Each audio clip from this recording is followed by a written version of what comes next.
Hello everybody, my name is Space. We're on the test server here and I'm exploring this fit that is a relatively cheap T5 Abyss fit.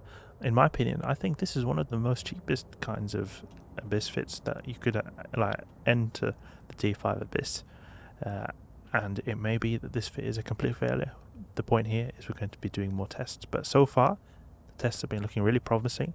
This fit is an absolute tank of a ship, but the main question I have here is would the DPS be enough for T5, and I think it could be questionable whether or not the DPS is enough. I think it's enough. It felt pretty solid the last time we checked this out, so we're going to test it out more. We're on the test server here in the system of MOE, and we're going to grab a chaotic electrical and put it into our ship. So we'll get a repair quote. We've already got everything repaired, great, and we'll undock. We've got this dark skin. I think it looks really good, especially when you're in the electrical site. Sometimes it can be pretty dark in the electrical sites as well, and you're there pretty stealthily going around wrecking Triglavins. Let's go to one of the mining belts. I don't know if it's just my anecdotal evidence, but I find that the higher tier Abyss you have, the darker it tends to be there. Could just be me just imagining it, but I feel like it is the case, because usually in T1s, T2s it feels pretty bright. Then when you go up the tiers, even in non-darks, it feels pretty quite a bit darker. Go for the chaotic electrical. Yurt mobile depot. Oh, come on now. Go to this other belt, and we can also add a location in the middle of space just in case we do not find one, because that MTU prevents us from launching an abyssal filament. Surprised how we were taking quite a bit of damage even when we were in warp. I felt like I was in warp and I was still taking shield damage.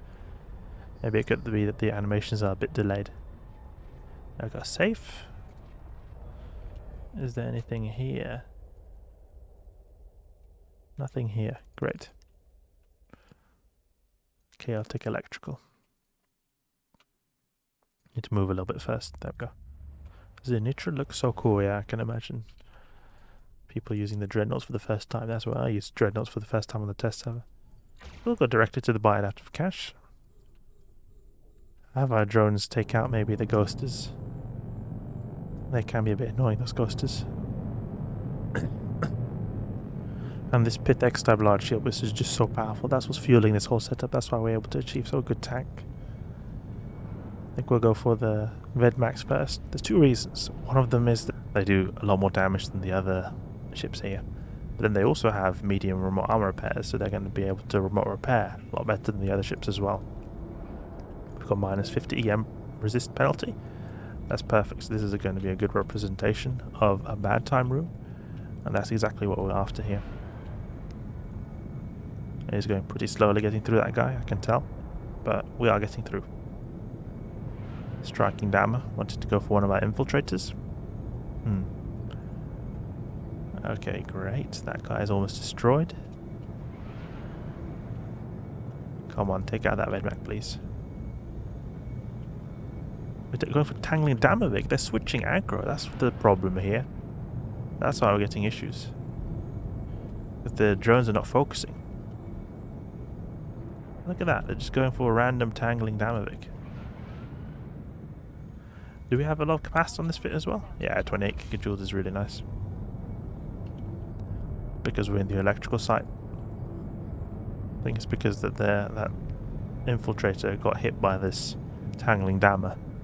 Then suddenly it's like, oh, what the heck? It starts attacking instead because it's got auto aggression on as well. And only 3 frigates. I'm noticing we're losing quite a bit of capacitor.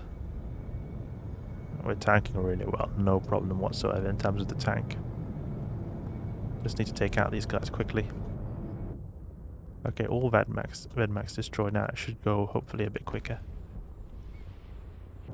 Keep in mind we do have perfect skills or near perfect skills on this character here.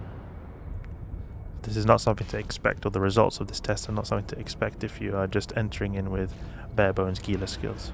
We're also not using any implants, so you do not have to think that I'm using some really powerful implants boosting my capabilities here. We just have to really just be really super focused. Make sure we're not wasting time. What time are we at now? We're just over 4 minutes. soon destroyed everyone. These kind of waves, especially with a lot of frigates, they have a tendency to take a bit of time because we're not applying perfectly with our drones, neither our missiles. And then on top of that, they got a bunch of remote repairs as well, and annoying EU war. Makes everything a whole lot harder. Like these ones will go down a lot quicker because they've got less remote reps on them. What is the time now? Just over 5 minutes. Slightly slow on the time here, though we're just going to make it within the 5-minute mark. It's more like getting close to 6 minutes, but it's okay, it's okay. We would be able to survive this if we had this 3 times in a row. Very cool, and... oh no, we didn't take our drones. That's so stupid of me. I was so focused on jumping as quick as possible.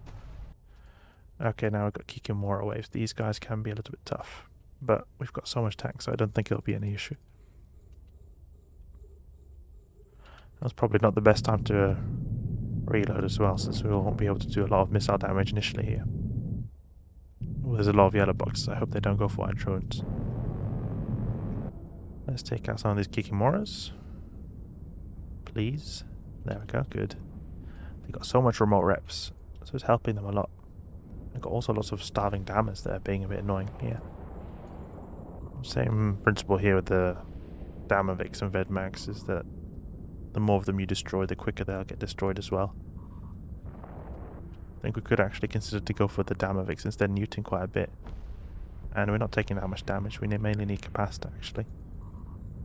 After this goes to, we'll go for the Damavix. Maybe pause the booster for a second, because we have a really good capacitor recharge rate. You see that? This capacitor recharges really quickly.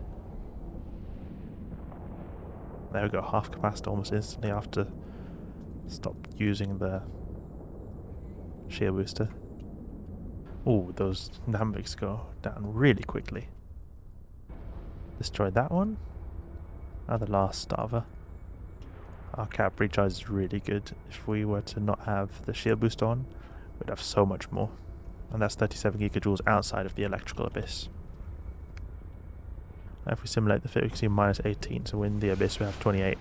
It's just because we've got all these capacitor flux cores here that buff our capacitor so hard.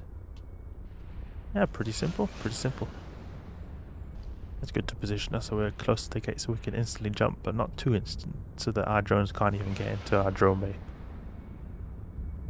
Oh, this wave was very quick because we finished the previous one just over 5 minutes. And we're going to be finishing this one within 5 minutes if we assume 5-minute average in total. Right, we're finished around... we had about 14 minutes something left.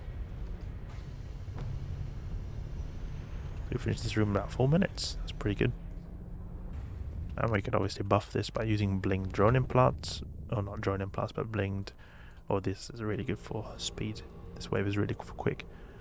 Blinged implants in general, boosting our missile capabilities.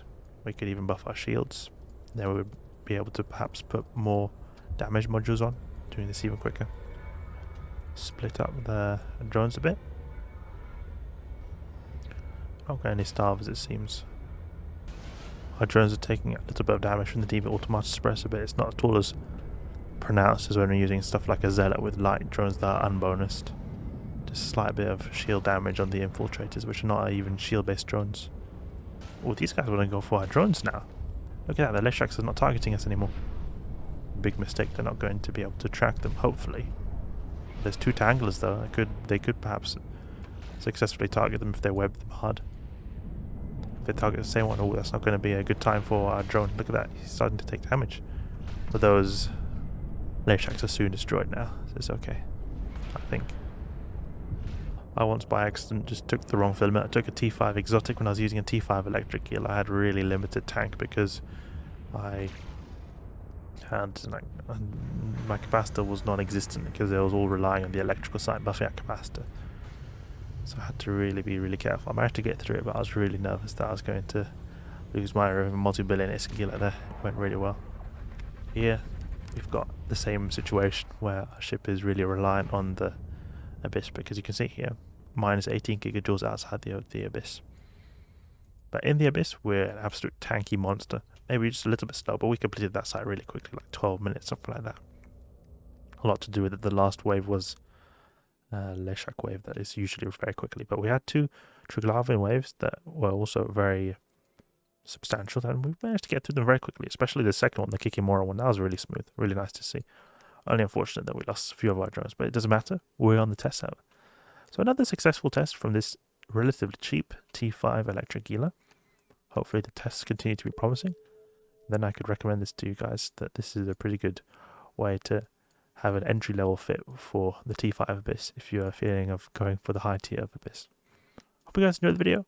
Hope you learned something new. If you did, please leave a like and subscribe. I'll catch you guys later.